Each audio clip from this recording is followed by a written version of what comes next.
Christmas in a lighthouse born in Saskatchewan in 1924, Nicholas Donald Don Franco enlisted in the Royal Canadian Air Force in late 1942 at the age of 18.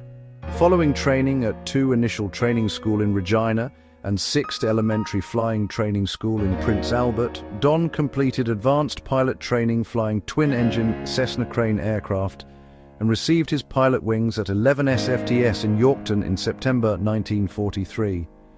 After a 2-week embarkation leave, Franco sailed from Halifax to England. BCATP pilots had been trained to fly and navigate in relatively good weather conditions over an area of hundreds of square miles of flat land in Western Canada. Further training was required in the UK, with several weeks' experience flying and navigating in challenging and changing weather conditions over the UK. So FS Franco was posted to 14 Advanced Flying Unit at RAF Fraserburgh, Aberdeenshire in mid-November of 1943, flying Airspeed Oxford, a twin-engine aircraft.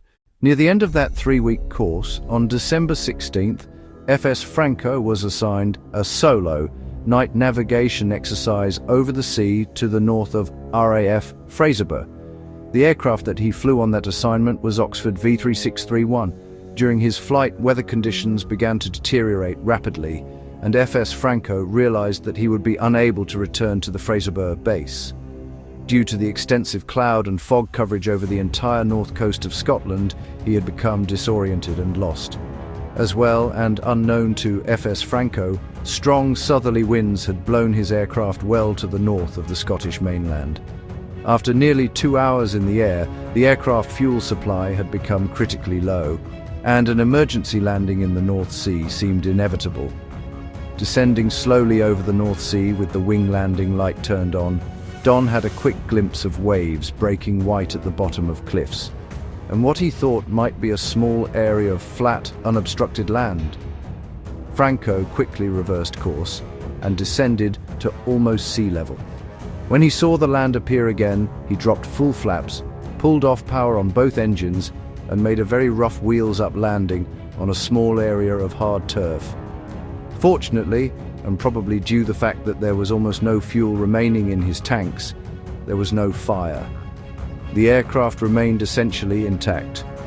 19-year-old FS Donald Franco had acted with a great deal of skillful airmanship in his first reaction to the sight of the white sea breakers and the quick 180-degree turn to make a rather hard but successful wheels-up landing.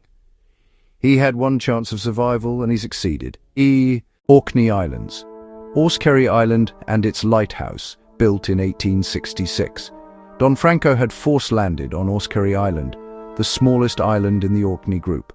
Orskeri Island is less than 1 mile long and about 1/2 mile wide.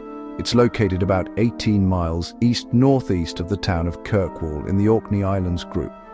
Although he had landed safely on an island in the middle of the night, he had no idea of where he was. Don decided that he would not try to explore his new surroundings until daylight, believing that there were steep cliffs to the sea close by. He popped open the fastenings of his parachute, wrapped himself in the voluminous folds of cloth, and fell asleep sitting in the cockpit of the aircraft, vastly relieved after hours of considerable distress while in the air. At daylight, FS Franco was awakened by a knocking on the cockpit window. The Orskeri lighthouse keeper, George Mainland, had heard the sounds of the aircraft during the night and the noisy wheels-up landing, but thought that the aircraft must have gone into the sea. George was very surprised to find the aircraft sitting on the middle of the island and the pilot alive and uninjured.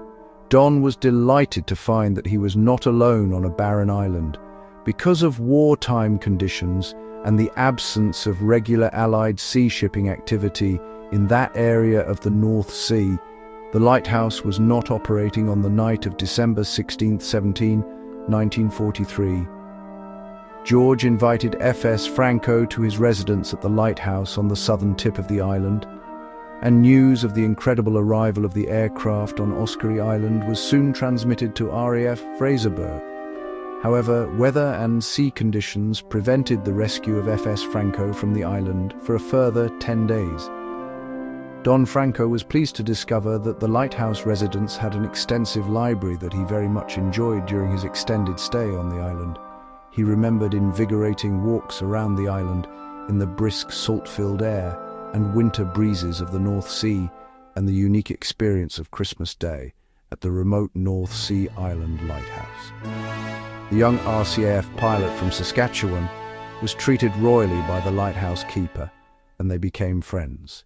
The RAF decided that Oxford Vi-3631 could not be salvaged from the island, although they did recover both engines and the instrument panel.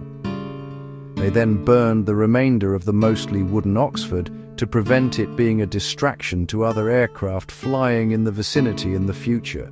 FS Franco completed his course at 14 AFU, further training at 20 OTU at Lossiemouth, Scotland on Wellingtons, and eventually flew a tour of 34 operations with 432 Squadron RCF at Eastmoor, flying Halifax bombers.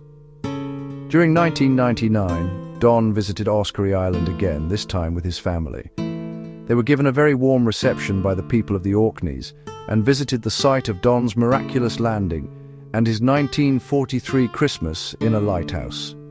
Information about Donald Franco's RCAF career and the landing on Oscarry Island in 1943 is from personal interviews with Don Franco by the author in 1992 and 1993.